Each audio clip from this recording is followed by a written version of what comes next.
Calling literary फेस्टिभलको Facebook पेजबाट हामीले digital यसलाई live broadcast पनि गरिरहेका छौँ यति बेला। म आसन ग्रहण गरिदिनका लागि हाम्रो प्यानलिस्टहरूमा अशोक बल, सत्यगोपाल राजगुरु, रोहिणी राणा, हाम्रो तीनैजना प्यानलिस्टहरूलाई चाहिँ अनुरोध गर्न चाहन्छु। र यसै गरी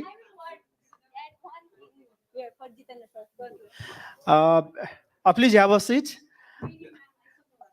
Just wait for some time because this live is not live.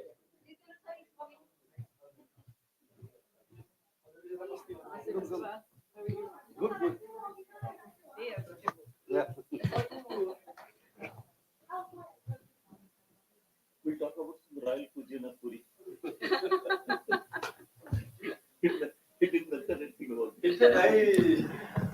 भनिन्छ अघि पनि बिहानका यहाँ केही छलफलहरूमा पनि त्यो कुरा आयो। हामीले भूगोलको निर्धारण मानिस आफैले गरेका हौँ। वास्तवमा चेतनाको कुनै भूगोल हुँदैन, साहित्य संस्कृतिलाई कुनै पनि भूगोलले छेक्न सक्दैन, त्यसलाई भूगोलले बाँधिनु हुँदैन भन्ने कुराहरू पनि आए बिहान, र ती कुरालाई पनि हामी आत्मसात गर्दैछौँ। त्यसैको एउटा उदाहरणका रूपमा यो काठमाडौँ कलिङ लिटरेरी फेस्टिभल हो। कमसेकम हामी दक्षिण एसियाका केही देशका कविहरू, कलाकारहरू, साहित्यकारहरू, प्राध्यापकहरू, लेखकहरू, यो क्षेत्रका विद्वत व्यक्तिहरू चाहिँ उपस्थित भएर यो विमर्श गर्ने, यो छलफल गर्ने एउटा माध्यम, एउटा थलो काठमाडौँ कलिङ लिटरेरी फेस्टिभल बनिरहेको छ।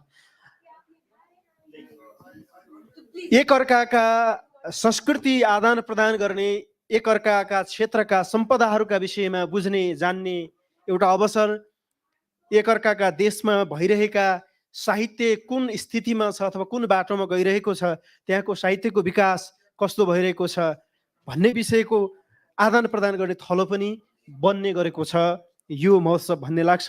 हामी थोरै एकैछिनपछि अलिकति उपस्थितिको सङ्ख्या, यो हाम्रो यहाँ चाहिँ भौतिक उपस्थिति रहने दर्शकको सङ्ख्या थोरै बढोस् भन्ने चाहन्छौँ। यद्यपि हामीलाई डिजिटल्ली चाहिँ धेरैजनाले अहिले पनि हेरिरहनु भएको छ। त्यसकारण म यहाँ चाहिँ जितेन्द्र सर आउनुभयो भने, उहाँ आउँदै हुनुहुन्छ, जितेन्द्र सर आइपुग्नु भएको छ। जितेन्द्र सरलाई हार्दिक स्वागत गर्न चाहन्छु।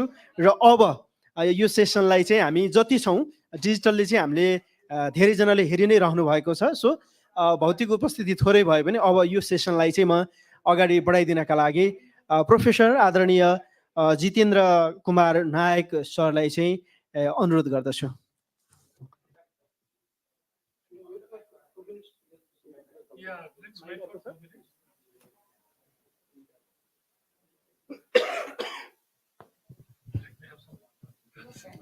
I just finished moderating one session, running from there. That was 15 minutes late.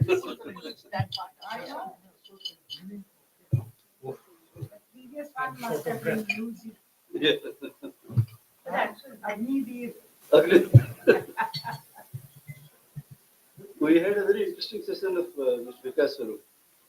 That just came to an end and I came running from there.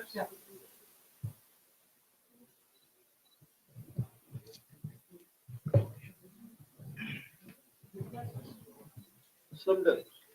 Slumdog millionaire. Yeah. Yes.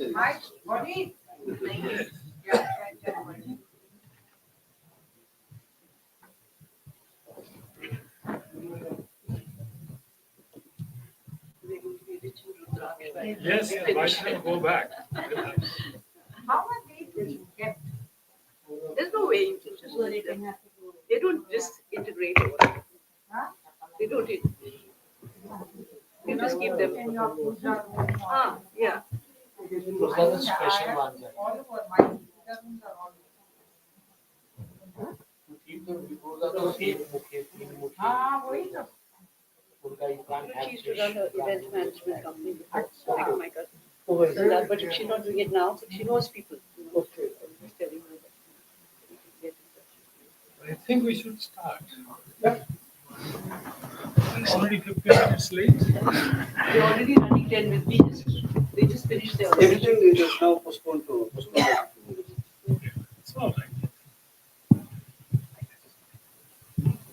Okay. So I warmly welcome you all to what's going to be, or promises to be, a very lively session, because we have a very provocative and fascinating title, theme, A King Without a Kingdom. So I'm neither a king and I never had a kingdom. So, but Mr. Rajguru there, his family was linked to the Gajapati Kings of Odisha. Mr. Ball has written a book, King Without Kingdom. And Rohini ji is obviously, again, has a regal connections and lineage. So without wasting your time, I would like to begin with, I think, Mr. Rajguru. Or, okay? Oh, okay. Since you are the author of a book, A King Without a Kingdom, it's the very idea. Please tell us something about this very idea of a king without a kingdom. Because students of Shakespeare, Richard III says, kingdom for a horse. He's desperate to save his life and he's willing to. Here you have a king without a kingdom, and how all this came about. So this phenomenon needs a bit of explanation. Thank you, Professor Naik, for the kind introduction. And I'm very grateful to KLF for giving this platform to discuss about my book and discuss the things associated with this book. You see, the title of the book, Gajapati, A King Without a Kingdom. I mean, to me, it was very, very fascinating. Because can you have a kingdom without a king? Can you have a king without a kingdom? See, this dialectics really bothered me. But then I found this is a unique case, a very unique and exceptional case, where the Gajapati of Puri is a king without a kingdom. This has got two perspectives. This can be seen from two perspectives. One from a territorial perspective, another from a religious or a philosophical perspective. If you see the territorial perspective, then before Gajapati king, Suryavanshi Gajapatis came into being, the Orissa was ruled by Gangas. Chodaganga Dev ruled for about 72 years, and he established a very formidable kingdom, a kingdom stretching from Ganga, river Ganges, to Godavari. Then, when Kapilendra Dev, the first Gajapati king, the Suryavanshi Gajapati, when he came, he not only consolidated the kingdom, but he expanded the kingdom. The kingdom went from, stretched from Ganges up to river Kaveri.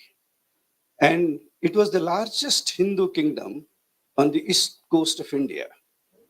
But then, subsequently comes 1568, when the Afghans attacked, captured Odisha.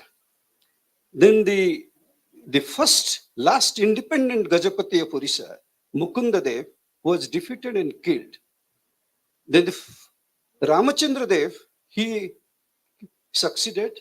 Then the kingdom, the capital city, which was Cuttack, was, he was removed from Cuttack. Then he became what is called a Raja of Khurda. Okay, he had a semi-autonomous status, and he had a kingdom, which is stretching from Mahanadi till Ganjam, very reduced, and with 129 killas. So that is 1568. Then, without going into details, then 1607, the Mughals, they declared Cuttack, Orissa as a separate Subba.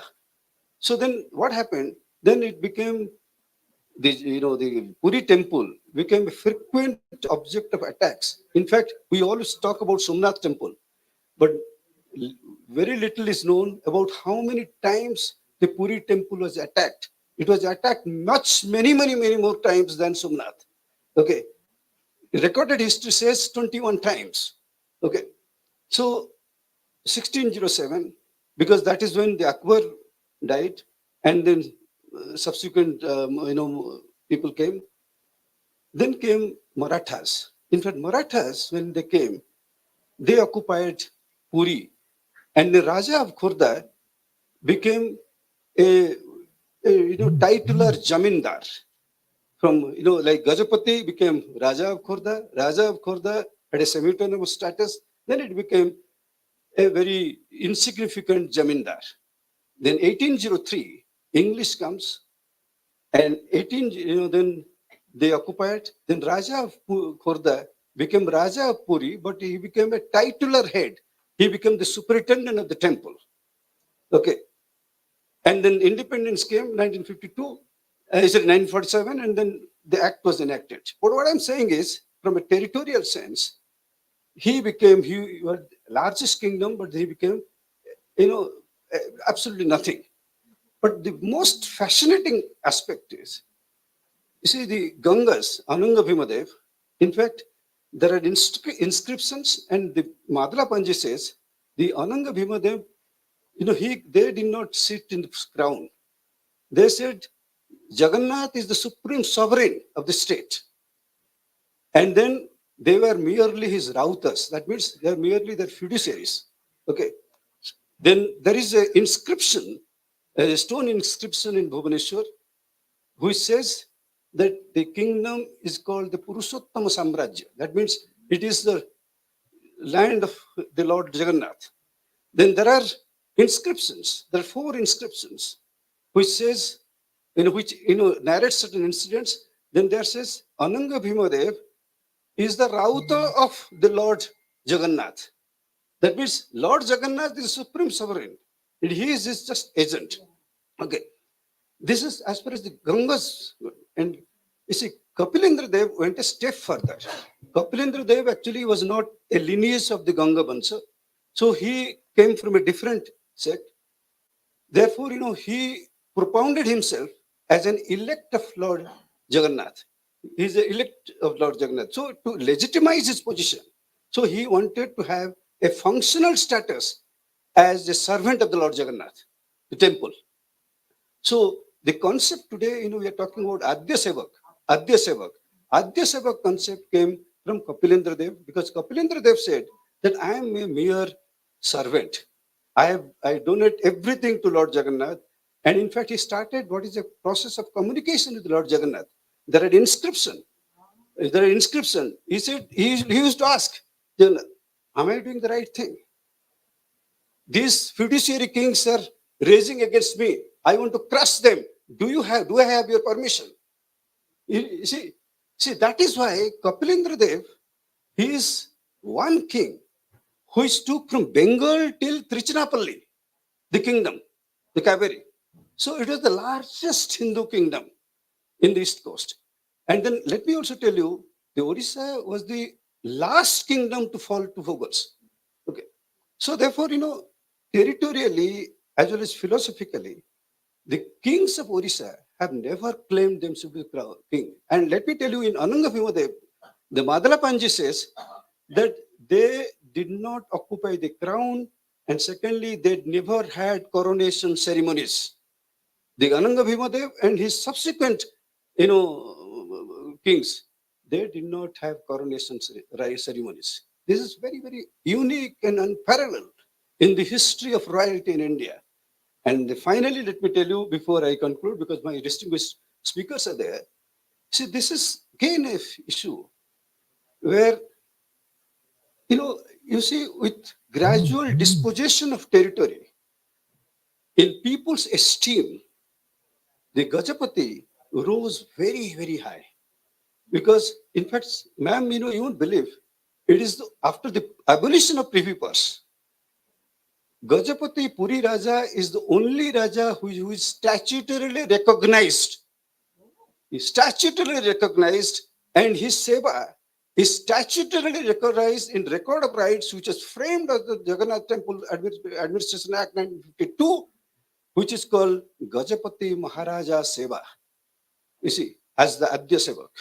And then Record of Rights says, it's very, very unique that he is regarded as Chalanti Vishnu.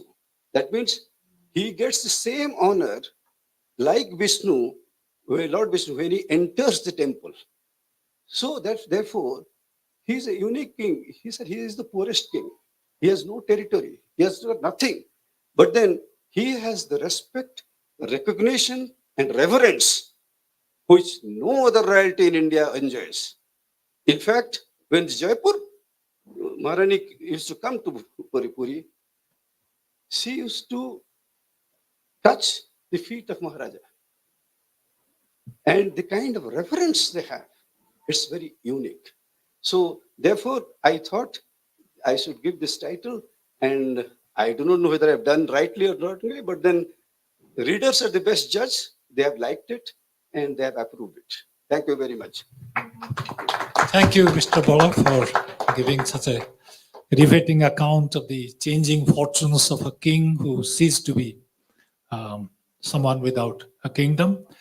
Now I'll ask Rohini ji to tell us something about the close ties shared by Nepal and Odisha, because Nepal has some special ties with the Jagannath temple. We all know that salagrams were supplied from Ganduki River, and the king of Nepal had a special right of entry to the temple, and he enjoyed certain privileges which were denied to or not granted to other kings. So we share some very close ties, and you being an authority on food history and many things, I would also like you to request you to talk about food offered to gods, because in Odisha we have something called Mahaprasad, which is food offered to gods. Only after it's offered to gods, then it becomes sacred and it's partaken of by millions of people with great reverence. So over to you. Thank you. Thank you for your question. And it's really interesting that, Nepal, the king of Nepal and the king of Puri have such beautiful, intricate ties that goes back to centuries. The king of Nepal supplied, like you said, the shaligram that is kept inside each statue of the Jagannath. There are three statues, Balbhadra, Subhadra, and Jagannath. And the shaligram supplied, at that time, I think, if I'm not mistaken, it was 1 lakh.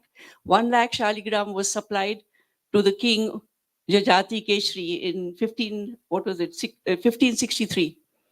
And these shaligram till now are kept inside each statue. And then they supplied them other jewelry also, some gems, which they say that the Ratna Singhasan was made out, might have been out of some of them. And it is only the king of Nepal who, when he enters, only 2 kings are allowed to enter the inner sanctum sanctorum of the temple with a couple of priests. One is the king of Puri, obviously, and one is the king of Nepal. And only the king of Nepal is allowed to stand on the Ratna Singhasan and do the arti. Even the king of Puri is not allowed that. So can you imagine the special relationship, let's say, between Nepal and Odisha? One wouldn't even imagine it. And until I was, I'm in Odisha because my daughter's married there, and meeting him there, and he was presented, Mr. Ashok Bal presented with the book. And I did a couple of podcasts because I was there after my 2 books. People want to know, what's the connection. So this is a very, very special connection. And to add to it, I think our king of Nepal was also supposed to be, everyone here in Nepal worshipped him as the form of Vishnu. And Gajapati is worshipped in the same form. He is also like Jagannath ji is also a form of Vishnu, and the Gajapati is a Sevak, So the Vishnu connection is there as well. I think in Odisha, they started off with the Shaivism and then later went on to Vaishnavism. So those are some of the really interesting, let's say, the combinations, between Nepal and Odisha, which one wouldn't dream of. I think, again, I read somewhere that the king of Nepal is allowed to go in his chariot ride till that one tree, the banyan tree, the kalpa. See, I don't know the exact word, but I know that he's allowed to go till there and then walk in. No one else is allowed to do that. So that is another honor offered to the king. Inside the Puri temple, he can take his rath inside the Puri temple. Right. So these are some of the few connections and interesting facts. Now we're coming to my forte, Yes. food, the culinary aspect of it. The Gajpati, in the temple of Jagannath, there's this beautiful, let's say, the method and preparation of chappan bhog, which is prepared in a very, very special way. It's all cooked in earthenware, clay, and one pot on top of the other. This is also quite astounding how it's cooked that way. One pot on top of the other with different items. And the one they say on the top is cooked first, and the one bottom is cooked last. Now, this is like a miracle. There's no scientific explanation to it. But the chappan bhog is prepared in this way. And every day it is first offered to the deity, of course, and then distributed to the Mahaprasad is distributed to the rest of the people. Now, we here in Pashupati do not have any such thing, but a similar, let's say, custom that happens here in Nepal, starting from the old Ramayana period, the Ramayana, and the Mahabharata times, where King where King Janak prepared this beautiful feast for his to-be son-in-law, Ram, and he made 84 vyanjan.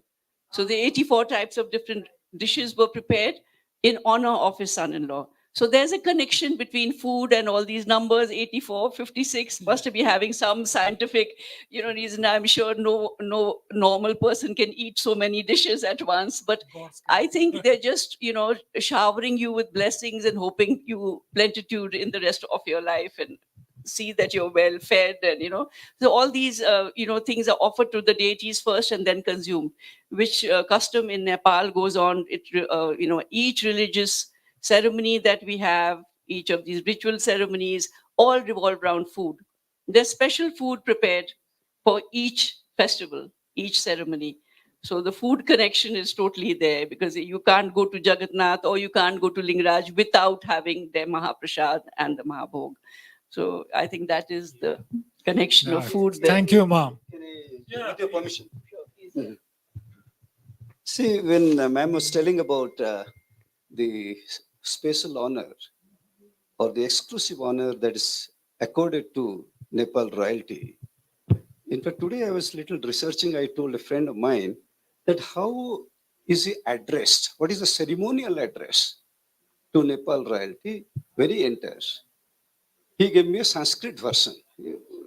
So I have translated into English. With your permission, I'll just read it out. You see how beautiful it is. The ceremonial address, it is actually read by the second Paricha. He's a unique, he has a status in the, Sevak category. Yes. Next to the king. So he utters this ceremonial address. He said, Hail to you, scion of Solar dynasty, the descendants of the Lichavis, the lord of Navakoti and Kailasakoti, your country, which is known as Bhattaraka Mandala, is served by the following rivers, the 7 Gandakis and Narayanis. Your country is protected by Lord Maschendranath and Ghatakarna Bhairava. You are a great Saiva. You are a great devotee of Lord Buddha.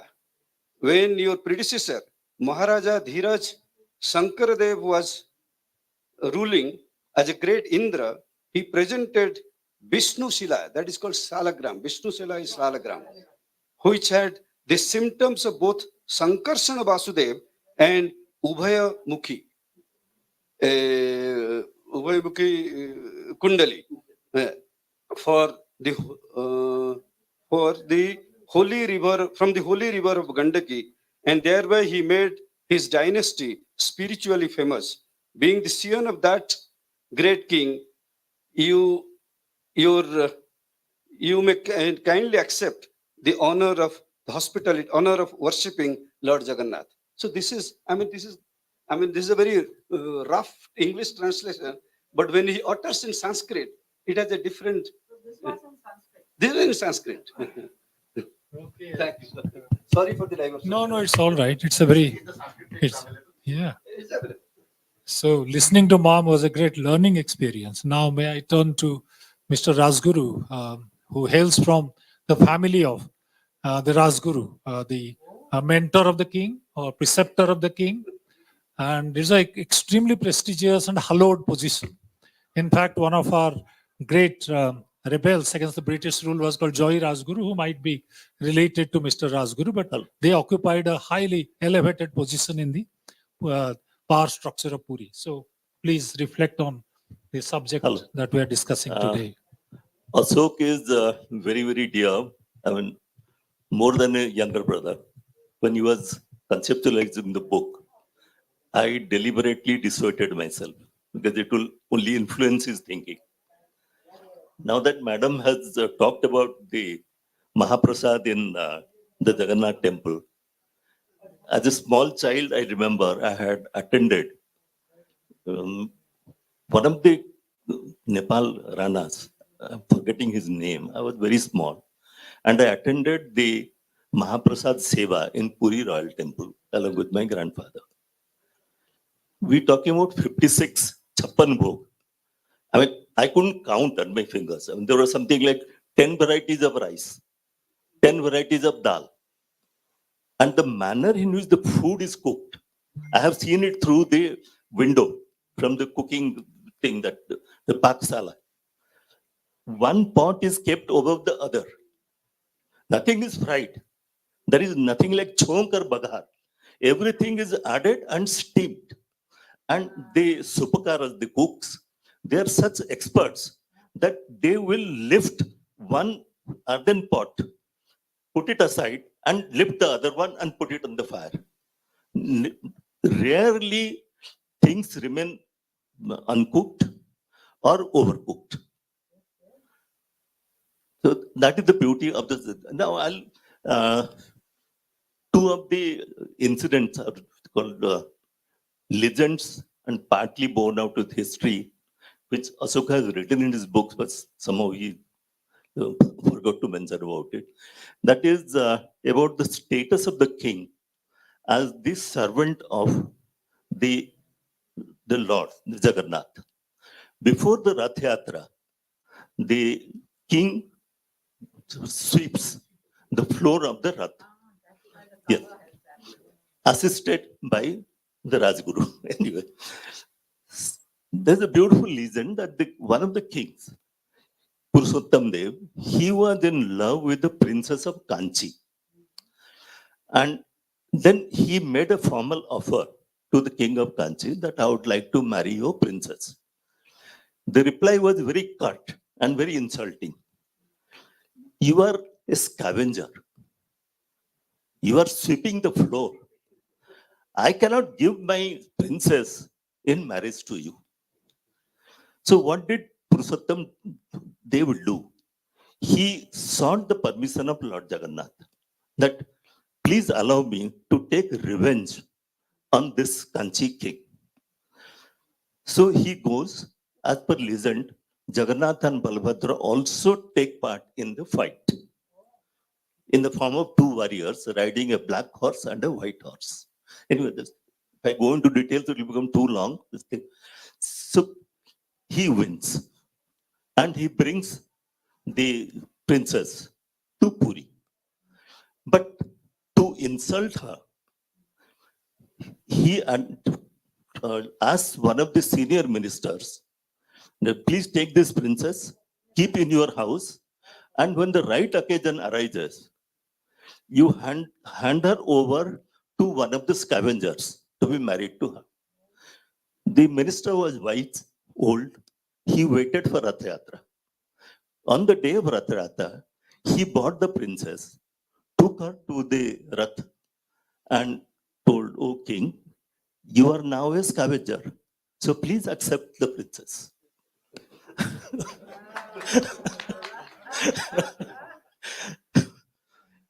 Then there are some stories which I have learned and I have read about also, partly legend, partly this thing. One of the very famous kings was a big warrior king, Pratap Rudra. He was an excellent sword fighter and excellent general. He conquered many kingdoms, but he came under the influence of Chaitanya Mahaprabhu, Lord Chaitanya, and became a Vaishnavite. Not only the king decided to, yeah, not only the king decided, because Chaitanya Mahaprabhu came and spent his last days in Puri. So he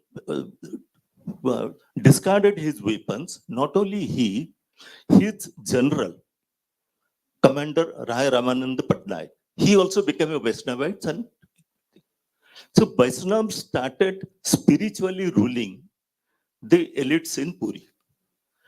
And the elites in Puri were very, very enraged because not only they are devotees of Jagannath, they are also Saktas. They also worship Sakti. So they used to promote warrior culture. So the Rajgurus and others, they thought of kind of teaching a lesson to the Vaishnavas.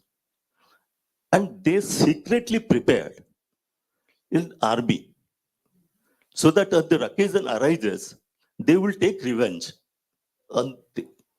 So they even adorned the title called Bahini Pati. Bahini means the regimental this thing, so generals. In fact, my great grandfather used to write his title as Bahini Pati, not as Rajguru. But the Vaishnavas took revenge. They influenced the king, and most of the elites in Puri, including my own ancestors, they were dispossessed of their land and properties that was leased by the kingdom, and they were driven to smaller places.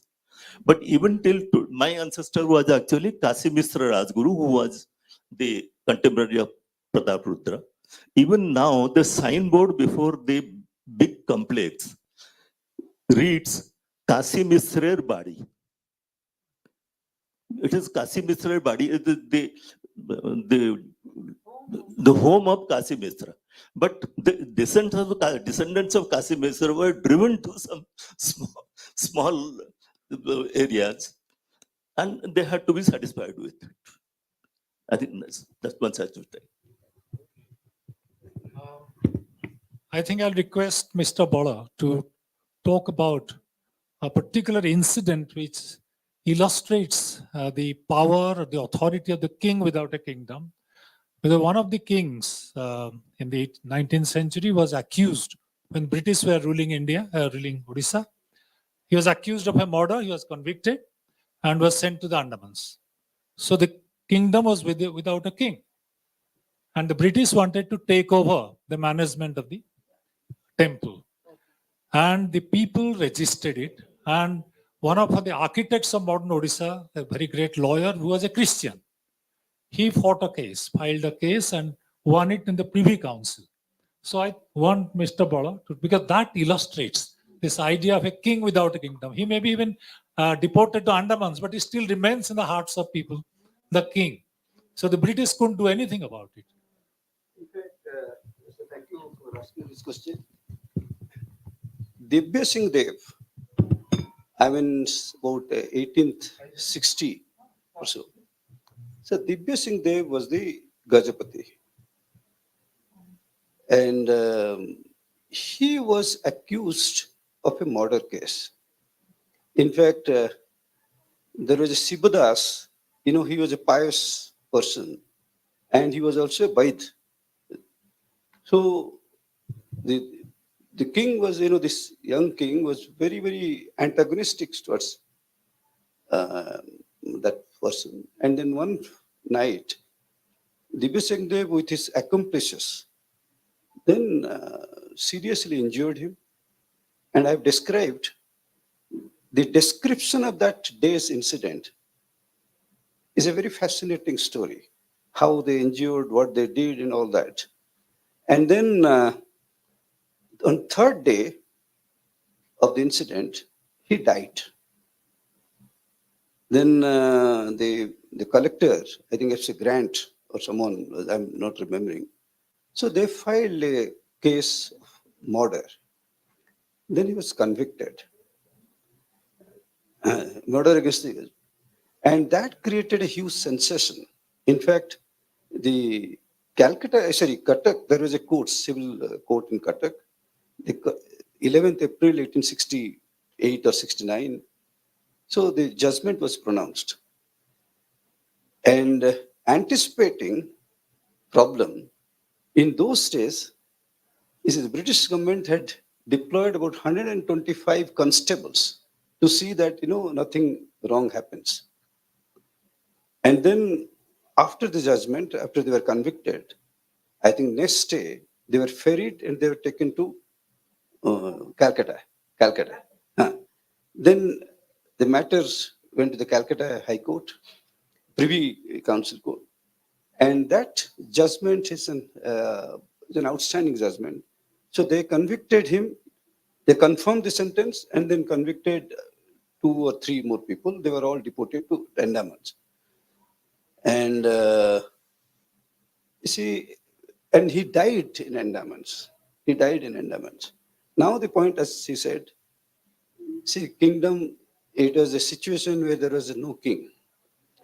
Then his mother, Surjamani Patamadevi, in fact, in Odisha's Gajapati history, if I have to, why Gajapati history? In Odisha's history, if I have to, sort of select a person, the formidable, sort of power and fighter, then Surjamani Patamadevi stands the tallest. She, engaged Madhusudan Das, who is, as he said, is a Christian, but then, is a great votary of Oriya nationalism. And then the petition was made to the collector that now that he has gone to Andaman, the seat is vacant. So his adopted son should be made Gajapati. He should ascend to the throne. Then I've seen the communication, the archives records. Then F.C. Grant asked 3 questions.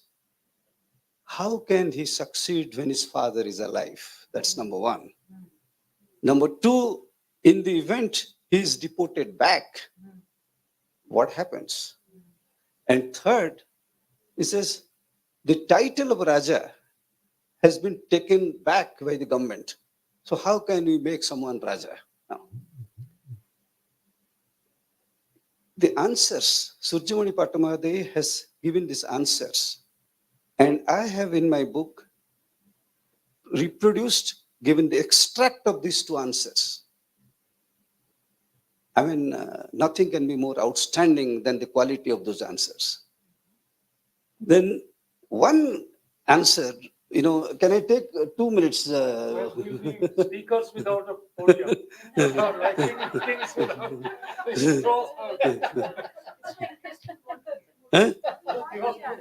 You see, then he, sort of quoted authorities. No, judgment has not come to the, it actually did not go to the government. Now the petition, the Surjamani Patamadevi made petitions, and in answer to those questions, she replied. Queen gave a reply. Queen replied. Yeah. Queen replied that, and he quoted an incident of Ramachandra Dev in 1751. Actually, the Ramachandra Dev, again, a very fascinating story. He is the only and the first Gajapati who was converted to Islam. Okay. And then he was deprived of the seva. Okay. So, and that is why, his adopted son was made Gajapati. So he said, the seva of Lord Jagannath cannot be done without a Raja. It is essential. And secondly, like Ramachandra Dev, when he was converted, then that there it is called Mlecha. In that, Mlecha. That means Mlecha. So if you are gone out of your religion, if you convert to a different religion, or in those days, if you were convicted and go out of sea, beyond sea, then you are treated as a mlecha. Okay. So he said, even if in the event if he comes back, but then he cannot assume that seat. Okay. So because he's a mlecha. So he's out of religion. And third thing, she took the Pandits, the renowned Pandits, and their opinion on scriptures. Our Skanda Puran, then Niladri Mahodaya, all those old this thing. She quoted this to say that the seva cannot be performed without a Raja. It is essential Raja has to be there. And B, in the event, even if the Raja comes back, he cannot become. So this Madhusudan Das pleaded before the government, the court, and she won the case. So the son became. And let me also tell you, Surjamani Pattamahade, just as a slight digression, Surjamani Pattamahade is an exceptional lady. She has seen the entire renal cycle of one renal cycle and the beginning of the second renal cycle. Renal cycle means, suppose now Dibya Singh Dev is the king. Second king will be Birokisar Dev. Birokisar Dev's son will be Ramachandra Dev. Second king will be Mukunda Dev. Mukunda Dev will be Ramachandra Dev. Ramachandra Dev will then, the next will be Birokisar Dev. This is the order. Okay. Now, Surjamani Pattamahade, when she was married at the age of 17, at the age of 13, she was married. She was the daughter-in-law of Ramachandra Dev. Then Ramachandra Dev passed, died. Then she became the Pattamaharani, the wife of Birokisar Dev. Then Birokisar Dev died soon after the marriage. And then she became, she saw the adopted son, Digvijay, Dibya Singh Dev. Then Dibya Singh Dev was deported. Then, not Dibya Singh Dev. After Dibya Singh Dev, then his son. So he has seen the entire renal cycle plus the beginning of the next cycle. So what I'm saying is that she lived for 108 years. 108 years. and she ruled 34 years as the de facto superintendent, Raja of Puri. Exceptional and unprecedented. Thank you for not throwing us out of our kingdom. We'll leave it voluntarily. Sir, but time is over now, please. No, 5 minutes is more than. किन यसै पनि लस भइरहेको छौँ हामी अनि झन् धेरै भयो कि just last one question please. May I ask you a question? The book is available outside, and those of you who would like to buy. The question was about the Sanskrit verse, how beautifully translated into English, so that we never understand the Lichivi reign, the gods that were Machandanam, etc. But from which king did they offer? Do you know the name of the Shah king which offered? See, all the Shah kings, they've gone to Puri. I understand, but at that particular time when that verse was written, So that I do not know. that would be interesting to find out, right? But because all these modern things, has thank you very much सबैजनालाई यो कोही नछुटौँ कोही नदोहोऱ्यौँ भन्ने अभियान अन्तर्गत हाम्रो यहाँ मायाको चिनो पनि दिनुपर्ने छ. यसअघि पाइसक्नु भएको महानुभाव बाहेकलाई हामी दिनेछौँ. कृपया साथीहरूले हाम्रो रोहिणी म्याम र यसै गरी सत्य गोपाल राजगुरु सरलाई चाहिँ उपलब्ध गराइदिनका लागि अनुरोध गर्छु र त्यो हाम्रो राज शाहले हस्तान्तरण गर्नुहुनेछ. Please have a seat, just one, a few